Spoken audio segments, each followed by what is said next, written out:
السلام علیکم ورحمۃ اللہ وبرکاتہ۔ سب سے پہلے اللہ کا شکر ادا کرتا ہوں کہ اس نے ہمیں صرف اور صرف اپنی توحید کا پابند رکھا ہے۔ اس نے ہمیں غیروں کی عبادت کرنے والا نہیں بنایا۔ اگر وہ اللہ چاہتا تو ہمیں کسی مورتی کے آگے جھکنے والا بنا دیتا، کسی قبر پر اپنی پیشانی کو رگڑنے والا بنا دیتا، کسی سورج کے آگے جھکنے والا بنا دیتا، لیکن یہ اس مالک اور خالق کا بہت بڑا احسان ہے کہ اس نے ہمیں صرف اور صرف اپنی توحید کا پابند رکھا ہے۔ تو ہماری بھی یہ ذمہ داری بنتی ہے کہ ہمیں بھی تمام معبودانہ باطل سے رشتہ توڑ کر ایک اللہ سے رشتہ جوڑ لینا چاہیے، کیونکہ آپ دیکھیے شرک کرنے والا جتنا رشتہ غیروں سے جوڑتا ہے اس کا غیروں کے ساتھ رشتہ مضبوط ہوتے جاتا ہے، اور اللہ رب العالمین سے اس کا رشتہ کمزور ہوتے جاتا ہے۔ تو یہ بہت غلط چیز ہے، ہمیں اسے چھوڑنا چاہیے اور ہمیں اپنے عقائد کو درست کرنا چاہیے۔ ہمیں ایک اللہ کی توحید کی طرف آنا چاہیے، جس مالک اور خالق نے ہمیں بنایا، جس نے ہمیں رزق دیا، جس نے ہمیں اولاد دی، جس نے ہمیں تمام دنیا کی عیش و آرام دیا، نعمتیں دی، ہم اسے چھوڑ کر غیروں کی بات کرنے والے بن گئے۔ تو ہماری زندگی یہ سمجھ لیجیے بالکل بے فضول زندگی ہو گئی، جانوروں والی زندگی ہو گئی، کیونکہ ہم نے اپنے مقصد کو بھلا دیا۔ ہمارا مقصد تھا ایک اللہ رب العالمین کی عبادت کرنا، اور وہ ہم بھول بیٹھے، غیروں کی بات کرنے والے بن گئے۔ تو ہمیں اپنے عقائد کو درست کرنا ہے اور ایک اللہ رب العالمین کی بات کرنا ہے، صرف فریاد اسی سے، دعائیں اسی سے، اولاد اسی سے مانگنا ہے، شفا اسی سے مانگنا ہے، ہر چیز اللہ رب العالمین سے ہی مانگنا ہے۔ غیر کچھ نہیں کر سکتے، وہ خود اللہ رب العالمین کے محتاج ہیں۔ تو اس لیے ان کا دامن چھوڑیے اور اللہ رب العالمین سے اپنا رشتہ مضبوط کیجیے۔ انشاءاللہ آپ دنیا میں بھی کامیاب ہوں گے اور آخرت میں بھی کامیاب ہوں گے۔ اور جو ہمارے بھائی اس بیماری میں ڈوبے ہوئے ہیں، اس گمراہی پر چلے ہوئے ہیں، ہمیں انہیں بھی توحید کی دعوت دینی ہے۔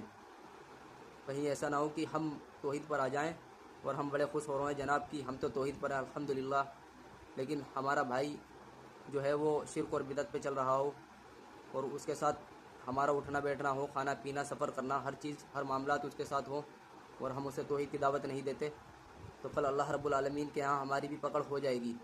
تو اس لیے ہمیں اپنا بھی بچاؤ کرنا ہے، ہمیں لوگوں کو توحید کی دعوت دینی ہے جو گمراہی پر ہیں، جو اللہ رب العالمین سے دور ہیں، جن کا رشتہ غیروں سے مضبوط ہے، ان کا رشتہ غیروں سے کمزور کرنا ہے، اللہ رب العالمین سے مضبوط کرنا ہے۔ تو اسی تعلق سے ایک کتاب آتی ہے دعوت توحید، وہ کتاب اب آپ لوگوں کے سامنے ہے۔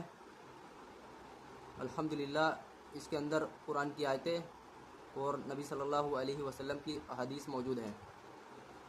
اچھا، ایک بھائی نے سوال کیا تھا کہ آپ یہ اس کتاب کے پیچھے پڑے ہوئے ہو، آپ کیا دعوت توحید کرے جا رہے ہو، توحید کی کتاب۔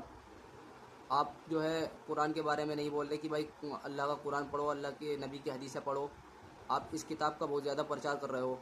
تو میرے بھائی میں آپ لوگوں سے کہنا چاہوں گا، جو بھی اس طرح کی سوچ رکھتا ہے، اس کتاب میں بھی اللہ رب العالمین کی خالص قرآن کی آیتیں ہیں اور پیارے نبی صلی اللہ علیہ وسلم کی احادیث موجود ہیں۔ اس میں ہماری کوئی گھر کی ملاوٹیں موجود نہیں، کوئی پیری مریدی کے قصے موجود نہیں، صرف اور صرف نبی کا فرمان، اللہ کے کلام کی آیتیں موجود ہیں۔ تو پتہ یہ لگا کہ اس میں جو ہے قرآن کی آیتیں ہیں اور اللہ کے نبی کی احادیث ہیں، یہ قرآن اور حدیث ہے۔ تو اب آپ آگے سے ایسا مت بولیے گا کہ آپ کیا یہ کتاب کا پرچار کر رہے ہیں اور جو ہے لوگوں کو اس سے جوڑ رہے ہیں، قرآن اور حدیث سے دور کر رہے ہیں۔ آپ دیکھ لیجئے، اس میں لکھا ہوا ہے اصلاح قرآن اور حدیث کی روشنی میں۔ اور میرے بھائی میں آپ سے جو اس طریقے کے سوال کرتے ہیں ان سے بھی کہنا چاہوں گا کہ آپ اس کتاب کو ایک بار، میں آن دا ریکارڈ یہ بات بول رہا ہوں، آپ اس کتاب کو ایک بار بڑی گہرائی اور سوچ اور فکر کے ساتھ پڑھیں گے تو انشاءاللہ آپ بھی ہدایت پائیں گے، انشاءاللہ آپ بھی کامیاب ہو جائیں گے انشاءاللہ، کیونکہ اس کتاب میں خالص پیور اللہ رب العالمین کی قرآن کی آیتیں اور پیارے نبی صلی اللہ علیہ وسلم کی احادیث موجود ہیں۔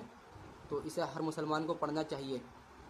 یہاں پر یہ نہ دیکھیں کہ یہ فلاں مسلک کی ہے، یہ اس کی ہے، یہ اس کی ہے، نہیں، یہ کسی کی نہیں ہے، یہ اللہ کا کلام ہے، پیارے نبی صلی اللہ علیہ وسلم کی احادیث ہیں۔ اور کون مسلمان ہے جو حدیث اور قرآن سے نفرت کرتا ہے؟